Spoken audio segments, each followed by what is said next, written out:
So this is a Legend of Dungeon playthrough, and as you've seen in the previous couple of episodes, you know, it's very easy to spend a lot of time on this game because the first 4 levels will probably take you, I would say, I don't know, half an hour. And again, make sure you pick up all the items on the tables as you're going down. And then, you know, you just want to cruise around, learn to love levels 1 to 4. You just gotta learn to love them. There where you'll pick up some items, probably not very good ones. It's where you get to drink beer and hopefully kind of anesthetize yourself to all the pain and suffering and lost time from your life that you'll be spending on this game, because you will. If you get really into it, you will spend a lot of time. Not your whole life, possibly. You know, this is not a World of Warcraft kind of project, but you know, if you're really into you know, winning games and getting the treasure and then being able to say, ha, I defeated that game, you know, this is one of those games that will really get under your skin and just stay there, because you know, my son told me to play it one afternoon and I played it and I was like, yeah, whatever, and then I just kept playing it and playing it and playing it, and I got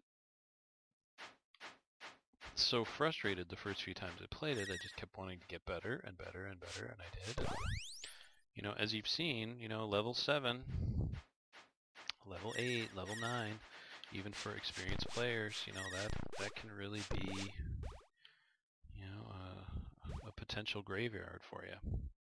Which, you know, is unfortunate, I guess, but, you know, that's part of the fun of the game, too, is knowing that this is not an easy project. It does take some skill. It does take a lot of practice, I would say. And I would say that there's an enormous amount of luck. So each time you start playing, it's kind of like you've rolled the dice in Vegas and you don't know what's going to come up. Are you going to get good items? You know, are you going to get a lot of health points in terms of apples and potions? Are you going to be able to use those at the right time? You know, it's really, really quite something when you think about it. And the fact that, you know, if you die, you start all over again, well, you know, I think that's part of the appeal of the game, actually, in that, you know, you've got this character that get invested in, your little cartoon-looking character here, who walks a little funny, but, you know, hey, he is pretty awesome. He's got a sword, all the things you'd like to have in real life. He's got a dungeon to play around with, and, you know, get invested in him and just feel like, you know, if he doesn't win, you don't win either. So looks like we've pretty much been through most of that level. I'm going to just head on down for sake of time. I haven't found any nimble objects yet either, so I'm kind of doing this at the snail mail pace. This is not the Pony Express. This is me on slow-mo, like the Hulk when he transforms, you know, shirt ripping and stuff. That's me. Slow-mo. You know, sometimes these switches will reveal a nice little trap for you or something. And you know what? I think we're going to just go down to the next level, because on level 4 and beyond is where things start to get really interesting. Ooh, and it looks like I got a cool new weapon, which is a saber, which hits really fast. So check it out on the mummy here. So it's easy to, does a little more damage than the other one, plus it's very fast. Oh, I lost an apple there, which is too bad, but I do have the saber, which is a very nice thing.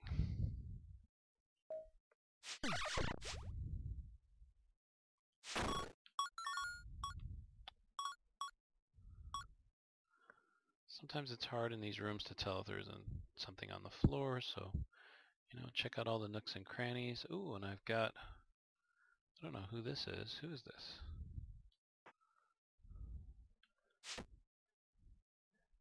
I believe it is the Traveler. I believe it is Doctor Who. Hold on, I just have to tell my son that I found Doctor Who. Yes, it appears I have found Doctor Who. There's a telephone booth and a man who is not attacking me. I believe that's what that is. So, hey, you know, Doctor Who, what the up? I don't think I can go inside, unfortunately. Can I attack it? No, I can't attack it. I can attack him. I don't know what happens if I attack it. Will he disappear? I don't know. I feel bad. I watch Doctor Who and I really like it, so I'm not going to kill Doctor Who. I'm sorry. I will just leave him alone. Poor Doctor Who. I would like to see him teleport, but, you know, hey, maybe for a future release. Alright, well, here we keep going with our trusty saber. Oh, and I am a little low on health, so let's check out Sparkling Gold. Oh yeah, that's good. So, Sparkling Gold this time equals awesome. And looks like we're back to the beginning a little, so let's just go down. Things get interesting downstairs. I suppose that's sort of true in life, too. See, the saber will help you on those kinds of characters. See, here's a little possible secret doorway, which isn't a secret doorway. And yeah, so anyway, the saber will help you with defeating characters because it is faster. And if you don't believe me, check it out. Plus it does more damage, like I said. Especially helpful with zombies who tend to get hit, turn around really fast, and then come back at you. So looks like we're done with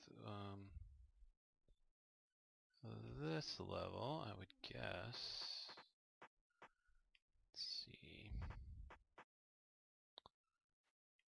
Yeah, I think we'll just see what's going on here. Finally a hat. I hope it's a nimble something. Nimble. Oh yeah, if we're nimble, we're good. That means we can go quickly, we can do lots of damage, and see if this is going to be a good playthrough. Which so far, you know, balanced, not bad. Mummy in a box, not cool, but hey, you know, can't expect apples in every box. You know, sometimes you get your mummy, I guess. Well, I guess that's kind of true for life too, you know, sometimes you get what you want for Christmas, and sometimes you don't. So while that bridge is constructing, we'll find out where that door goes, which is back to the beginning. Hit the bats, watch his experience disappear into the lava. Oh great, are you kidding me? Okay, good, I'm glad you're kidding me there. Because I am not going over there to talk to her. We've seen what she does, and it is not fun. Oh, door down, or stairs down. Sweet. Alright, so hand. Give me a hand. I like it. Let's just take a peek through this door and see what there is. Okay, back to the beginning. So, down we go. Level 7. Alright, looks like things are a little bit hotter down here than they were previously. We've got a little turban we can have. I'm going to pray. That's not what I wanted in that box. I wanted some apples. I'm going to actually go up and take care of this guy if possible. And hopefully I got a book. Did I get a book? Yes, I got a magic book. What is it? Oh. When you hear that sound, life is not good. Because that is an enemy. So you can get actually enemy books, which I'll hold on to it because there is something you can do with these later if I do get a better magic book. Oh, really? Alright, well.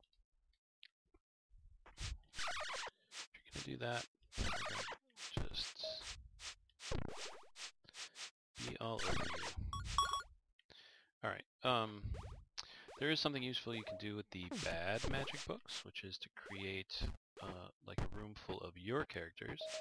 And then you create a room full of the other characters, the bad characters, and you can just watch your characters go to town on the other characters, which results in huge amounts of experience. It's a very time-consuming, grinding process, which may or may not be worth it, I don't know.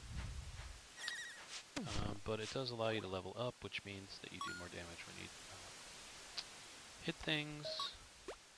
And as you're starting out, I would not engage in risky behavior like I'm doing there, you know, going right up behind the zombie to nip out a little coin. Probably not the brightest move. Because he can turn around, and if he does hit you, it's 20 points. So. But at this point, I'm sort of mostly interested in showing you how things work in the game, some strategies for making it through, and hopefully, you know, seeing your name on the leaderboard. There's the word I was looking for, leaderboard. Being on the leaderboard is cool, especially if you can make it into the top 10. I've made it to number 4 twice, which I think is pretty awesome, given the amount of time it takes to play this game and win it. Okay, those are apples. I think I'm going to come back for those, although he keeps hitting me, so it's probably, you know, on balance, not worth it, although he hit me twice for 40, the apples are 30. No, not worth it. But we have some potions, which we can try out. Okay, which are completely useless. And I have a nimble turban of protection. Is that better than the feathered hat? Well, right now the feathered hat has the edge, so we're going to toss that. And we're going to take some apples. Because at this point, you know, we're getting pretty deep in the dungeon. Things are starting to get a little dangerous. I want to make sure that you give yourself the best possible chance to survive whatever it is that you run into. Alright, so we've been here, don't need to go back through there. Let's head on down and see what we shall see. Okay, double mage. That's just mean. Okay, and here we've got a dark room with a mage, so this is not much better. We can peek our head out and see what there is to see. Okay, this is even uglier, so just push the door down. And we could try and make a run for it, but I think I'm going to go back here. See, there was another door. Ah, there we go. Well, at some point I'm going to probably have to fight these guys, but I'd like to fight them on my own terms. And that's something you can do, is kind of come around and try to find a way to be, you know... now I'm kind of committed here, so I'm going to just go for it.